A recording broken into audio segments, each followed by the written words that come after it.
Hey guys, welcome back to part 3 of my series on the Bhagavad Gita.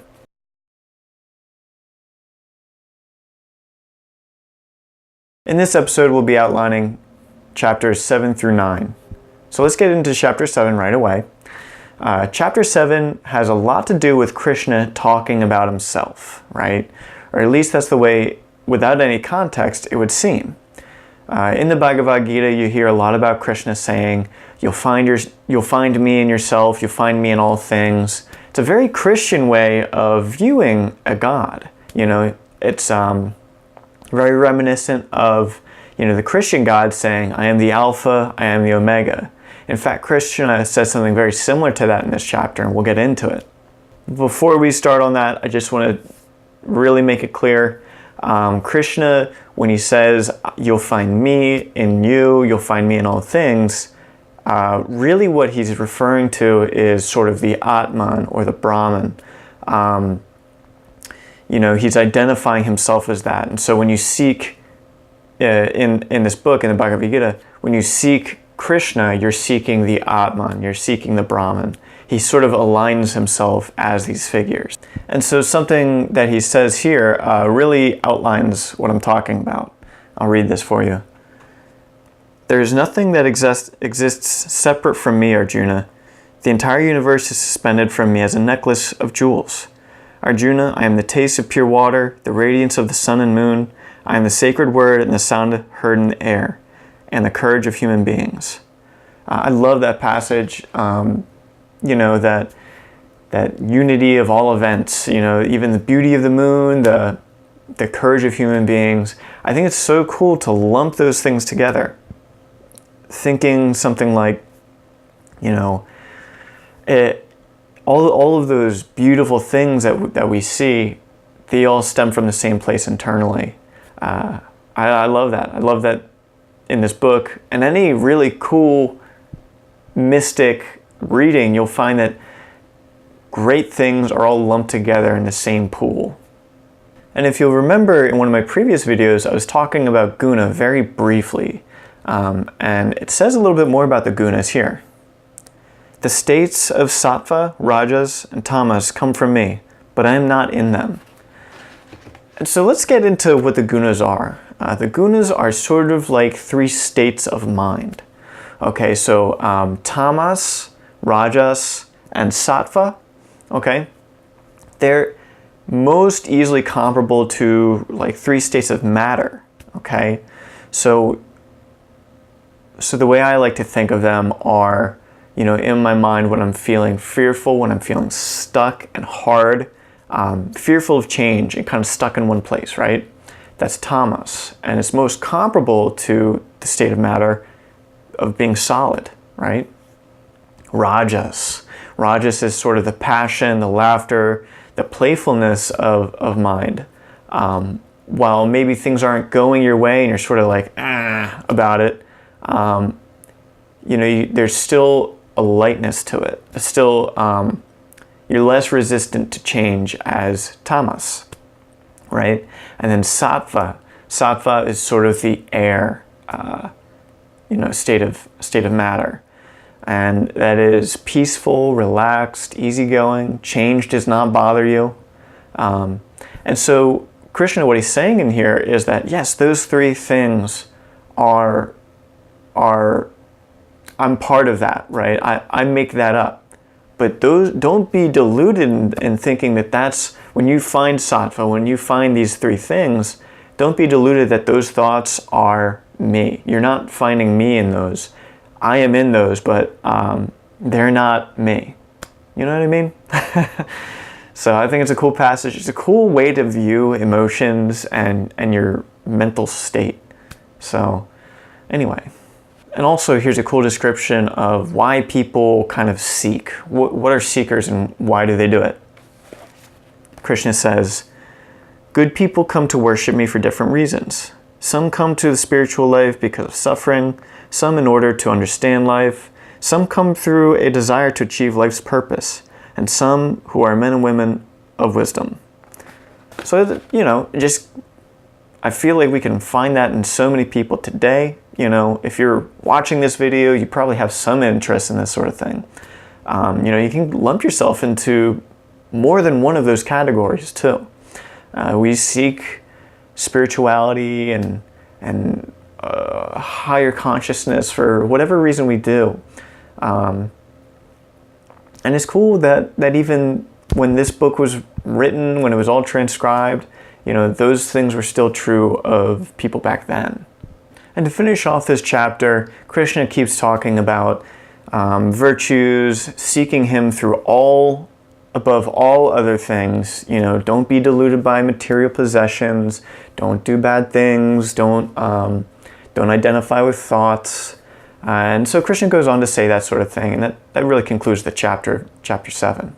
Now getting into chapter 8, we're talking a little bit more about death. Not only death, but sort of just non-existence. Krishna will talk about how to die properly, what happens, when the world is unformed, and then also when to die. So let's get into it. So let's read this passage here. Those who remember me at the time of death will come to me. Do not doubt this. Interesting. Wonder what that means. He goes on to say this. Whatever occupies the mind at the time of death determines the destination of the dying. Always they will tend towards that state of being. Therefore, remember me at all times and fight on. With your heart and mind intent on me, you will surely come to me. So it's sort of saying that whatever your last moments are, that really determines what happens after death to you. I think that's really interesting. Sort of, again, a Christian thing, repenting at your time of death. It's really interesting to me to find those similarities, those correlations between two distant religions. And Krishna goes on to say something very specific, which I think is so cool, very yoga-esque. He says he's got very detailed description of when you're dying, where do you focus, what do you do, right? So here we go. Remembering me at the time of death, close down the doors of the senses and place the mind in the heart. All right, so you withdraw, you bring your senses to your heart. Then while absorbed in meditation, focus all the energy upward toward the head. All right, so you're withdrawing your energy, you focus it up towards your head. Repeating in this state of divine name, the syllable Om that represents a changeless Brahman, you will go forth from body and attain the supreme goal. So what that kind of alludes to is, I would say, like the chakra system. Our energies are formed at the base of our sacrum, and when they flow properly, they go through your chakras, and basically it goes out through your head, right? And so what it's saying here is that you withdraw your senses, and then your last bits of energy when you're dying, release it through your last chakra and it will bloom. And I think that has a lot of similarities to different types of yoga and meditation, is to bring your energies up and let them flow out through the top of your head, which is your last chakra. And if you do that during the time of death, Krishna says, then you will attain the supreme goal, which I'm guessing is, getting out of the cycle of rebirth and reincarnation. And then changing directions again, Krishna talks a little bit about how do you die, and specifically, when do you die? He says this: the 6 months of the northern path of the sun, the path of light, fire, and day, of the bright fortnight, leads knowers of Brahman to the supreme goal. The 6 months of southern path of the sun, the path of smoke, of night, of dark fortnights, leads other souls to light of the moon and to rebirth. And specifically what he's referring to is when you die, what season are you in? And depending on the season, that will decide where you're going to go after you die. If you die in the winter, if you're dying in the fall and the winter, you will most certainly be reborn again. If you die in the summer, in the spring, I guess that's the path of the supreme goal of, not being reborn, of being one with a Brahman.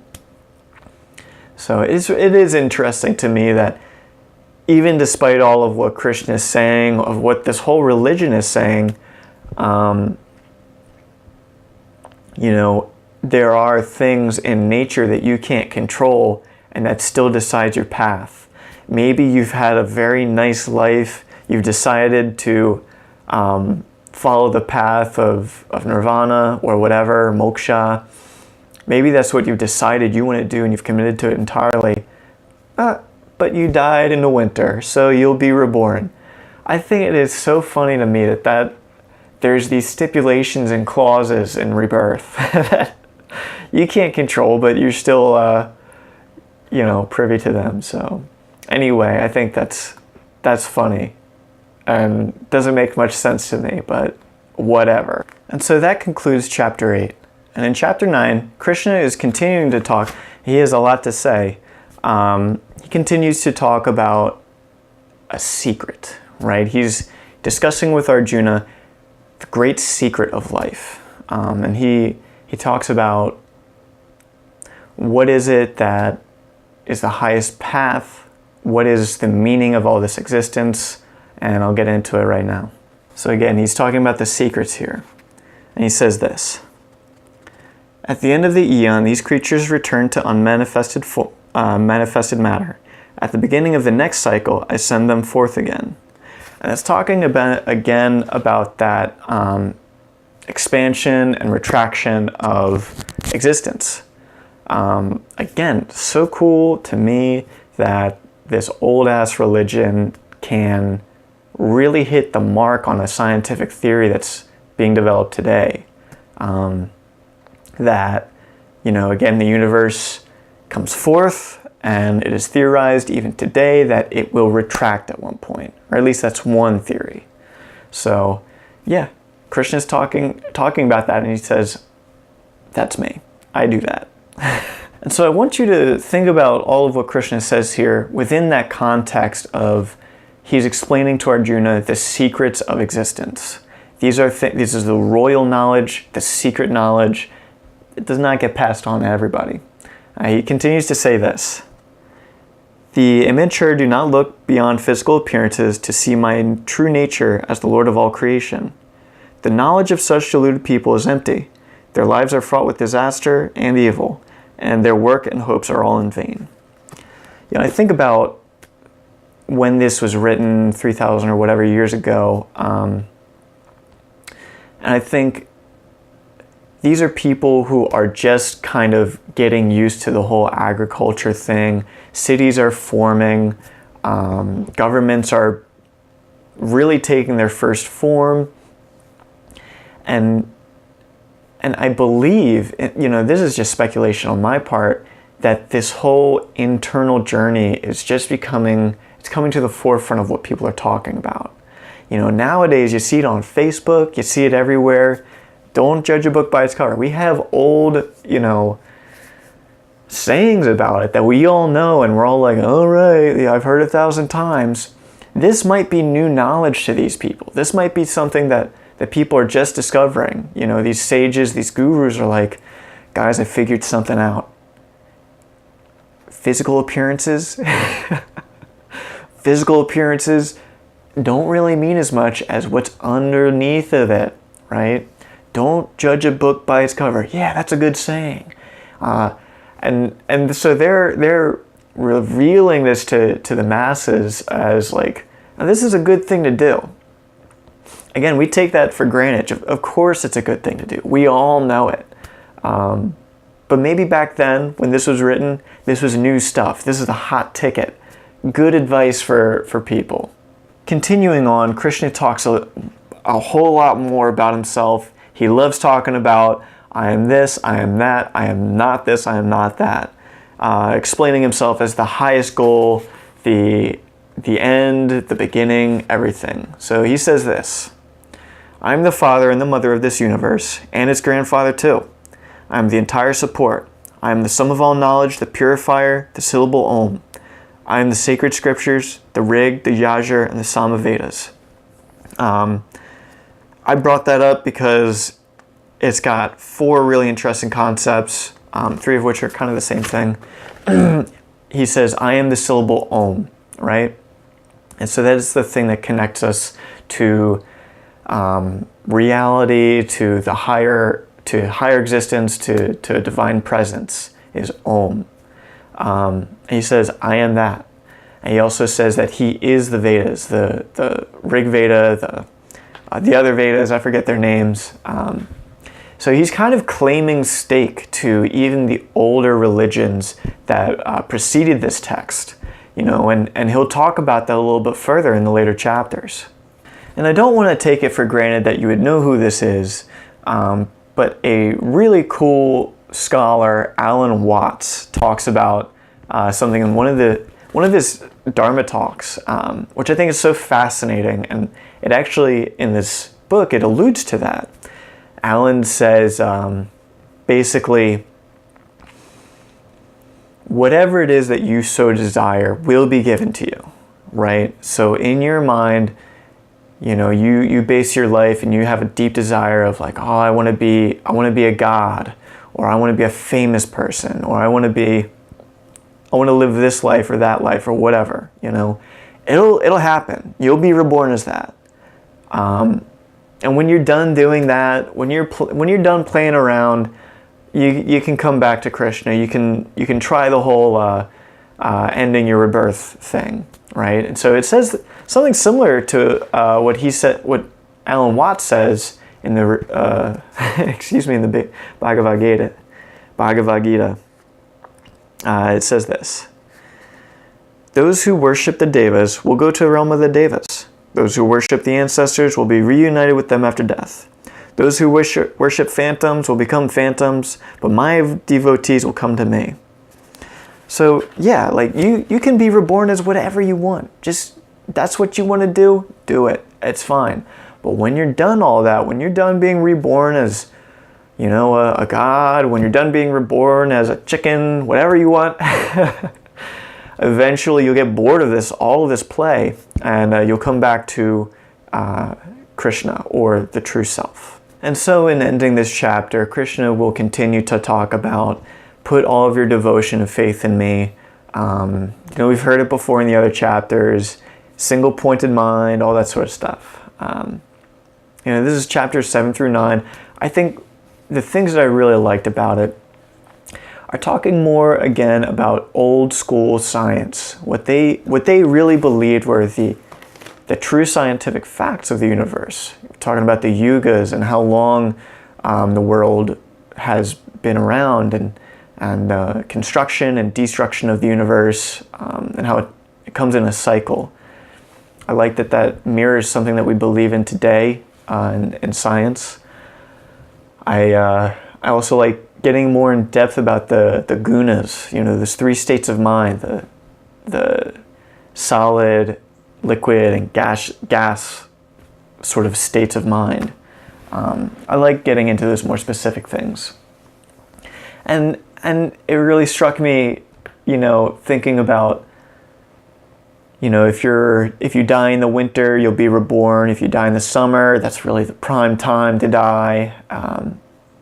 It's so fascinating to me that they have all these little things, all these little